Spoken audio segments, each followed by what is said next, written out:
we are here to have purpose.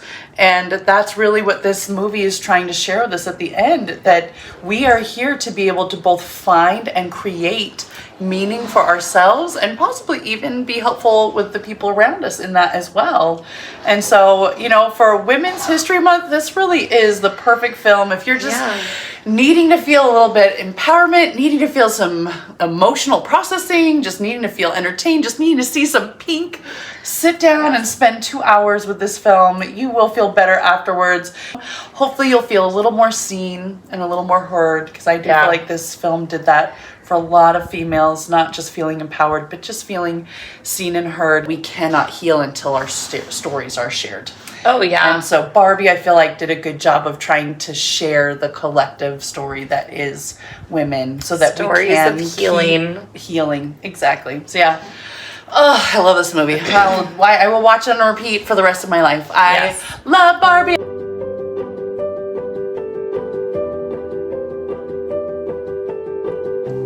Well, welcome back yet again, everybody. We are just so thrilled to be joining you again. We are still in Women's Her Story Month, and we're so thrilled to be talking about yet more amazing female stories. My name is Devorah Governelli. And I'm Carrie Parker. And the film that we wanted to focus on today is Barbie, which of course is coming up on being 3 years old, which is hard to believe. It feels like it just came out last summer. And it just, of course, swept the entire world with its awesomeness. So we wanted to dive in and talk about how great that film is.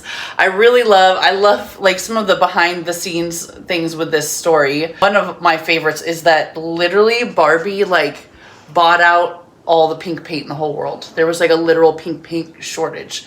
All of those amazing Barbie Land sets, it took so many gallons of paint. It actually like took a second for the world to restock on pink paint, like no lie. And then I also love that little iconic moment in the beginning. You know, Barbie is always on her toes. That's what she has been for decades. And just the wearing heels. That's right. And that moment in the beginning as her character is getting introduced to us, as though we need a character introduction from Barbie, but it still was a fantastic one. And she steps out of her cute little kitten heels and her feet stay just like that. So they had constructed a bar so Margot Robbie could grab onto that bar. I think they filmed it several times until they felt really good about how that little, 6-second shot looked, but so worth it because it really does communicate so much in such a short little tiny blip of time. But that idea of she was a standard, but again, she calls herself, I am stereotypical Barbie. She is. She makes that reference several times throughout the film. Yeah. And bless Margot Robbie though. Oh my gosh. I love that Helen Mirren is like, if the filmmakers wanted to communicate not feeling beautiful, maybe they shouldn't have cast Margot Robbie. She is gorgeous. And to be fair, through and through, inside and out. Love this girl. Well, and the pointed toe, the arched foot, they wind up using it kind of not necessarily as a plot device, but as kind of it helps to move the story forward, that her feet actually flatten out as she kind of connects with her girl and is experiencing this, existential crisis, disillusionment simultaneously with her. And as she tells the Barbies and even some of the Kens, like, my feet are flat. They all like literally start dry heaving. They're like screaming and like, because they don't know what to do. Yeah. And for them, it's a sign of like losing beauty. She starts to have cellulite show up on her legs, and even their big banner as she goes off to the real world is, good luck finding your girl so you can come back and not have cellulite. And, all of those were details put in this film because as females, it is very real that those are topics that we deal with. They're still part of our world very much. And I think that's one of the things this film does well, is that they created the Barbie Land and they created the real world. They show us the real world. And so you've got, this lovely establishing moment in the beginning. You see the Barbie dream houses. I love that you also see the Barbie movie theater, and it has Wizard of Oz posters in front of the cinema. And actually Greta has gone on to talk about that was very purposeful. The whole like Dorothy on the yellow brick road and walking her journey and trying to return home. Like there was very Making a powerful parallel. meaning. Yep. And you just see it for like, I don't know, 3 to 6 seconds. But it's theirs. Barbie's in her little dream car. You see it for just a second. We get to see not the White House, but the Pink House. And we have a black female president. She is clearly phenomenal. Just in the little moment we get to set up her character. Literally, I think the first thing she says is that we all need to turn to a Barbie next to us and compliment them and tell them how awesome they are. And then the reporter does the whole, how are you so awesome? And she's like, no comment. No, but for real, no comment. You know, and then I know the scene that probably has become the most iconic, especially for females, is America Ferrera's monologue that she has right as we're entering the third act of the film. And it's a powerful moment. But I have to say that just as much as that moment, I really love those opening shots where you're seeing all these different Barbies and they're all receiving awards, either for writing or journalism or what have you. And none of them deflect the award that they have received. All of them own, I worked very hard for this. I deserve this. I mean, they just have such amazing responses. I love that we've had the very male classic I know from Harrison Ford from Star Wars for so many decades. But with this one, she says, I know, and I feel like it's just as powerful, honestly, when they're like, you're awesome. She's like, I know. And then we have, you know, it looks like they're having some kind of political meeting, Senate meeting of some kind, the Barbie Senate. She starts talking about the dangers of plutocracy and that she acknowledges I can express my emotions. I don't have any difficulty holding both logic and feeling simultaneously, which is, I feel, a female superpower. And men can be great at doing that in their way as well. But it is a female superpower that sometimes is looked at negatively, but we know that there's actually a lot of power in that. And she says that does not diminish my powers. It in fact expands them. And that's actually a central point in DBT, dialectical behavioral therapy, the idea of wise mind. And literally, again, spectrums, because Dr. Marshall Linehan knew what was up. So the idea that she identifies ration and emotion as 2 different spectrums on one line, but the idea that wise mind is in the middle. It's where your rational and your emotional meet in the middle of that Venn, and that is your wise mind, because you are able to hold both ration and emotion in a safe space, not at an extreme end of either of them, and make decisions. And so that's actually what's encouraged is, and it's also identified and talked about, like, I was not in my wise mind, which I think is so, right, it's so real and so fun, because that's exactly the point she was getting at, just not in clinical or therapy speak. Yes, exactly. Making sure it's more in layman's terms so as many people can connect to it as possible. But knowing that in the mental health field, that is something that is recognized and acknowledged we teach and working all the towards. time. Yeah, exactly. So I think as we... It is your superpower to have ration and emotion simultaneously. It is. It is. And I think as we learn more about mental health and we start to lean into it more, we were talking just the other day about generations that to focus on your mental health was actually more taboo and it was looked on more negatively.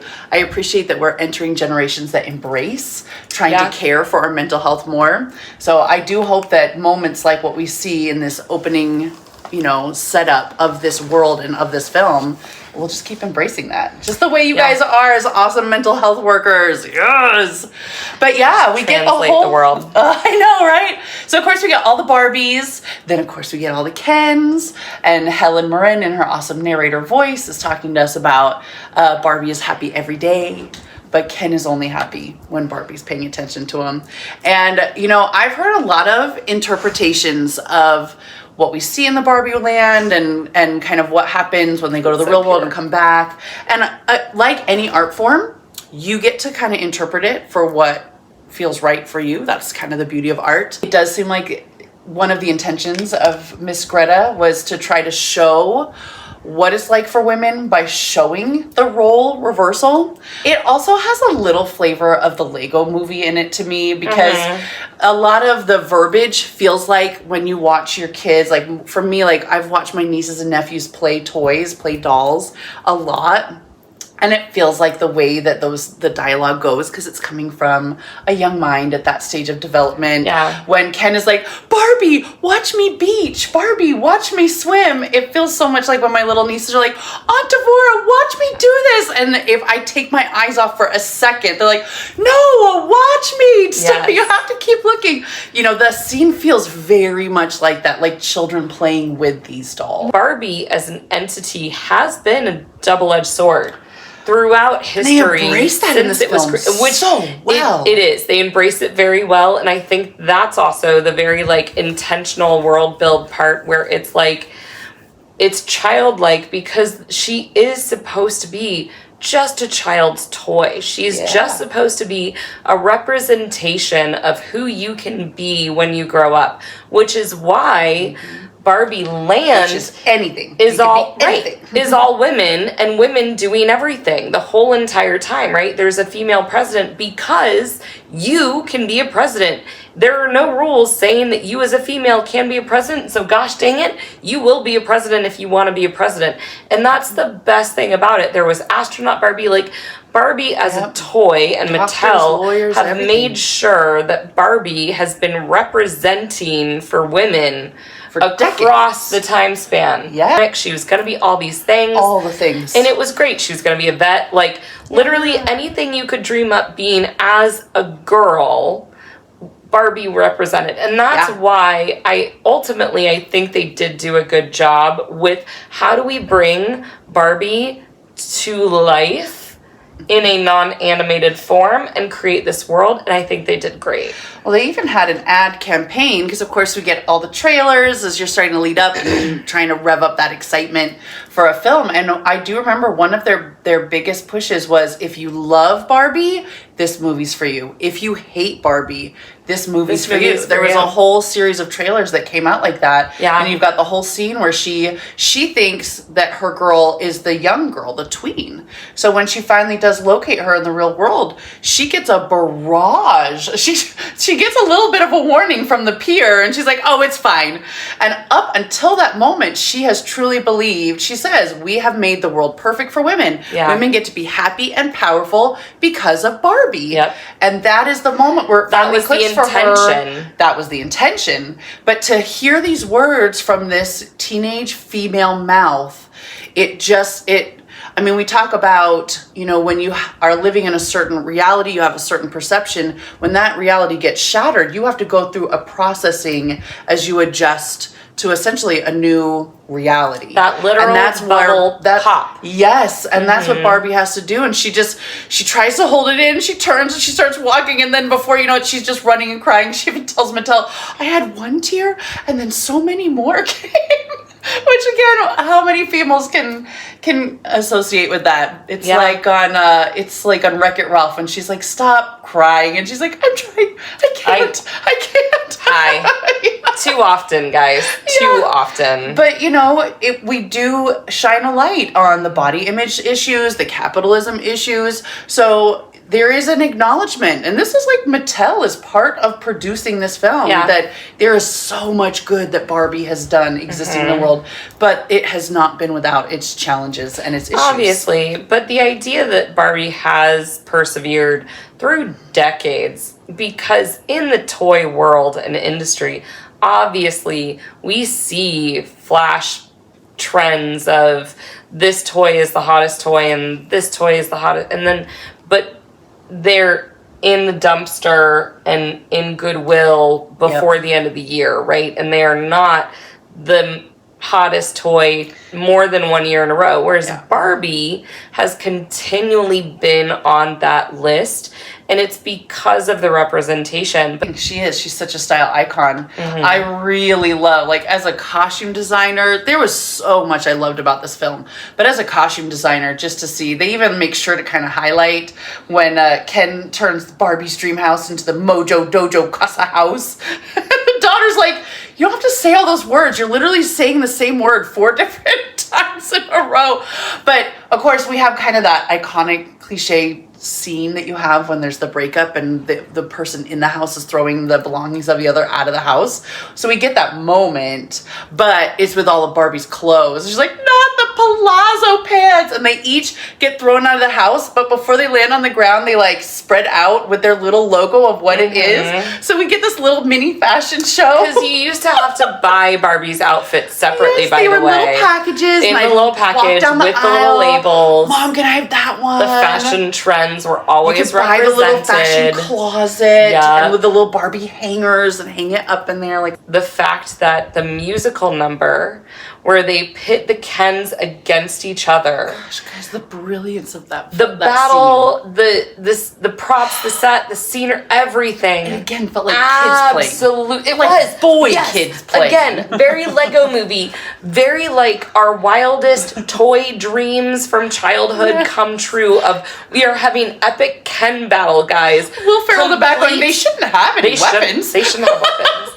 But I absolutely have to make sure we mention the very, very theatrical dream ballet sequence, right? So the idea that we even, I mean, there's so many theater and musical references, it's almost difficult to like pick it all apart. And to be fair, Ryan Gosling's Ken was the comedic relief opposite Margot's Barbie, who is having an existential crisis. Because he's like, I want to hang out tonight. And she's like, I don't want you here.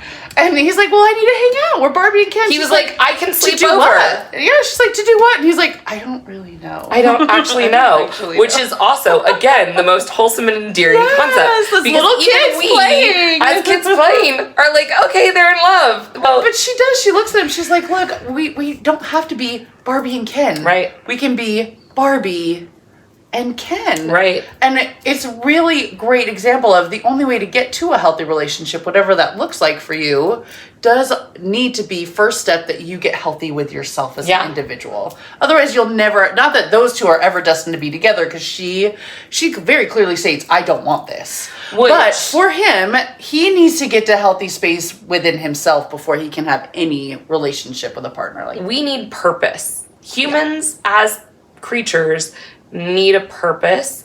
If you need extra backing on that, Viktor Frankl's Man's Search for Meaning is literally, he created logotherapy, and logotherapy is just existential therapy where you as an individual try to find your purpose, right? But that's literally what Ken's going through. But it's also, ironically, very literal in the doll of Ken's existence that he was just created without any actual character development, but just here. We get to have astronaut Barbie and President Barbie and this and that, and you're just Ken. Like, Ken just gets to come along for the ride, which hilariously we also see in the car, right? Because Barbie goes to leave and she's alone and she's ready for the road trip. The and then closer Ken's I am like, to being fine, she's singing as he pops up as he pops up in the back seat. She cannot get rid of him, which is kind of like the parallel of Ken being created as a toy and being in Barbie's shadow, just simply as almost an accessory in her toy world.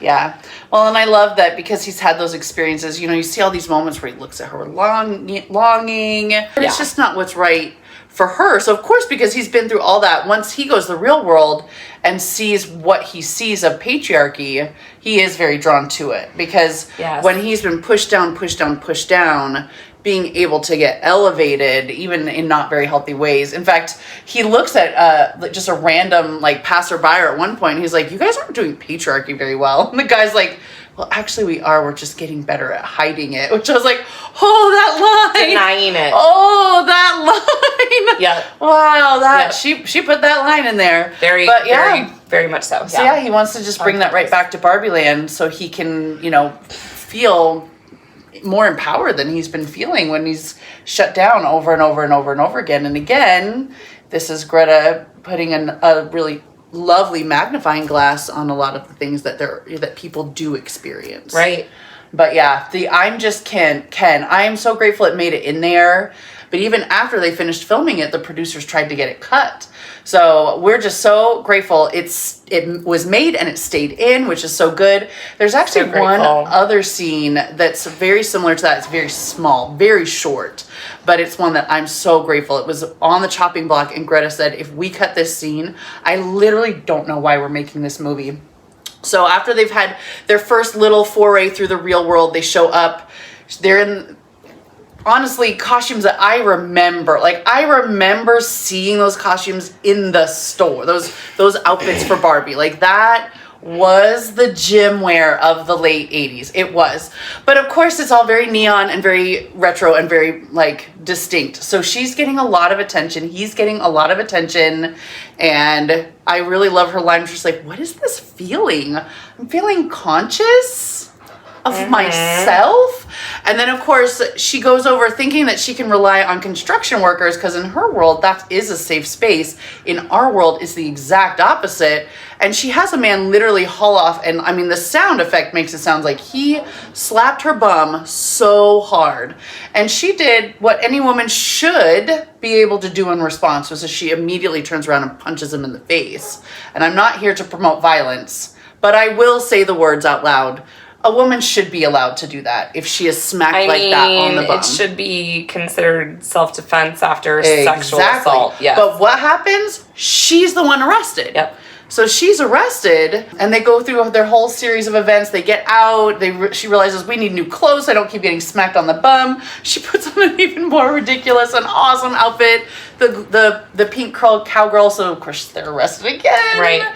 And then the cops say something wildly inappropriate to her, that it's almost more hot that she's wearing more clothes, because then it leaves more to the imagination. So we're gonna let you keep the clothes you stole. You know, that whole, again, it's just a few seconds, but it's like, whoa. But finally, they're free and they're here, and they're learning very quickly about what the real world is. And they get to a bus stop, and Barbie is saying to Ken, okay, so Weird Barbie told me I would just know how to find my person, because that's their mission. They need to complete their mission. And so she makes the choice to just kind of sit. It's really beautiful. It makes me cry every time. She just, really connects with herself, has some nice like moment of mindfulness and reflection. And she winds up connecting with memories that it turns out to be America Ferrera's memories. So she's able to locate her girl.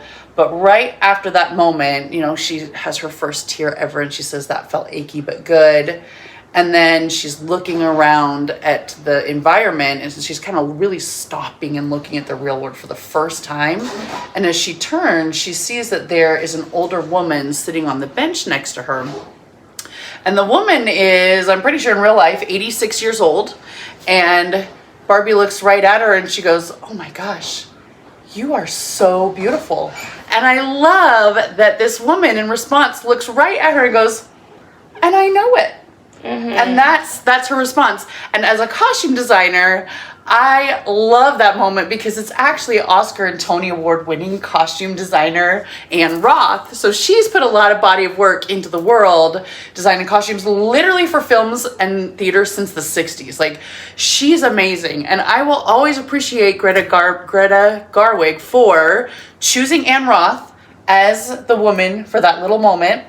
For that being what the scene is, that Margot Robbie looks at her and says, you are so beautiful. And she says, I know it. And shouldn't we as women be allowed to respond that way? And we are raised in a social construct where we're either deflecting that, or we disagree with that, or we don't believe that. And that is a really sad part of our reality, that our response to that type of interaction typically is negative. But I appreciate that Anne Roth, a Oscar and Tony award-winning costume designer, modeled for us. Don't I know it? I know it. And then the fact that the producers tried to cut that scene, and that Greta looked right at them and said, literally, if we cut this scene, I don't know why we're making this movie. I don't know why we're making it. And she pushed and made sure, and it's so short. It's not like it adds almost anything to the runtime. I really think it's like 30 seconds, if that.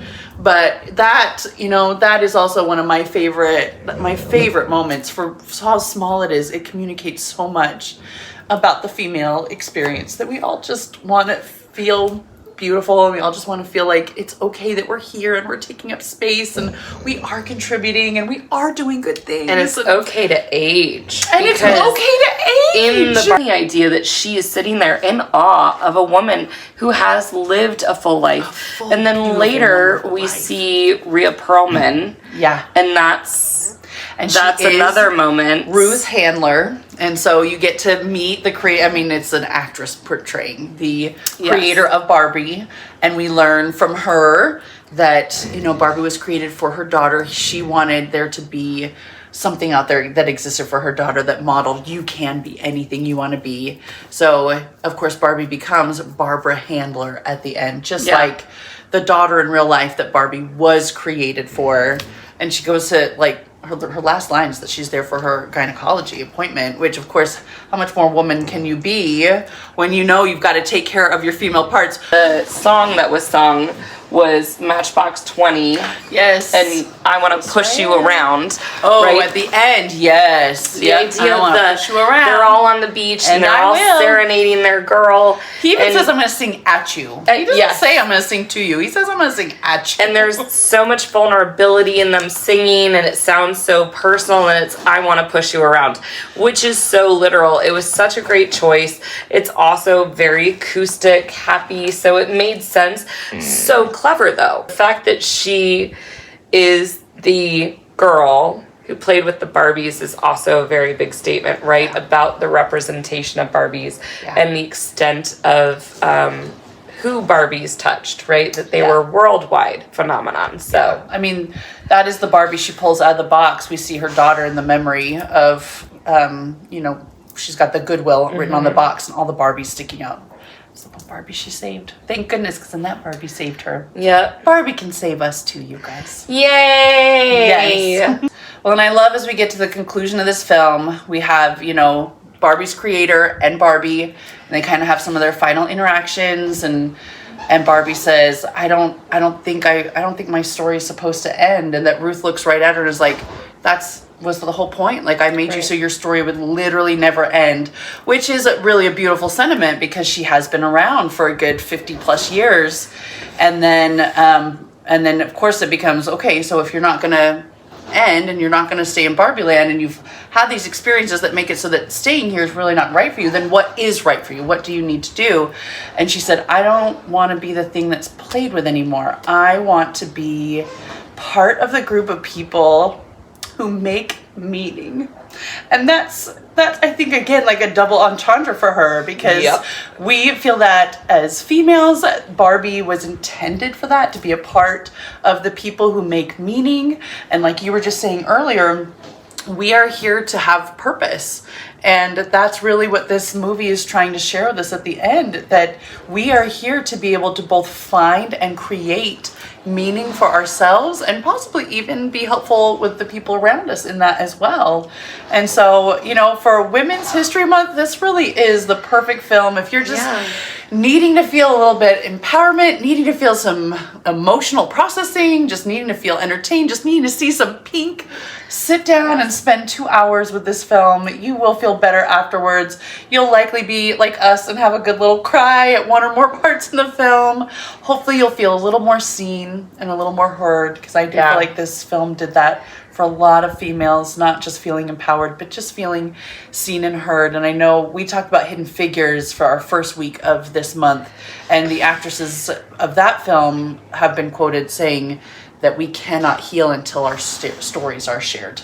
Oh, yeah. And so Barbie, I feel like, did a good job of trying to share the collective story that is women, so that stories we can of healing. Healing, exactly. So yeah. Oh, I love this movie. I will watch it on repeat for the rest of my life. I love Barbie. I loved my Barbies as a little girl. I love giving Barbies to my nieces, and I love that I can have my Barbies forever if I want, and that is okay. Yeah. I get to make that choice. Yeah. Oh my goodness. Well, everyone, thank you so much for joining us. This is clearly a movie that is near and dear to our hearts, for as new as it still is, not even quite 3 years old. So grateful that it is here and that it can connect us and that it can connect us to ourselves and help us with whatever we need. We're here for more of it. Let's keep doing it, right? That's exactly right. Yeah. And if you have any comments you want to throw in, definitely let us know. We're always happy to open up the dialogue. That's the whole point of Maven Cinemas and movies, is to just make sure that we're always taking these films and taking the opportunity to help us as much as we can. And have the conversations as much as they're needed, and whatever aspect of that conversation that you guys want to have. Well, thank you again for joining us. We'll see you guys next time. Thanks. Bye.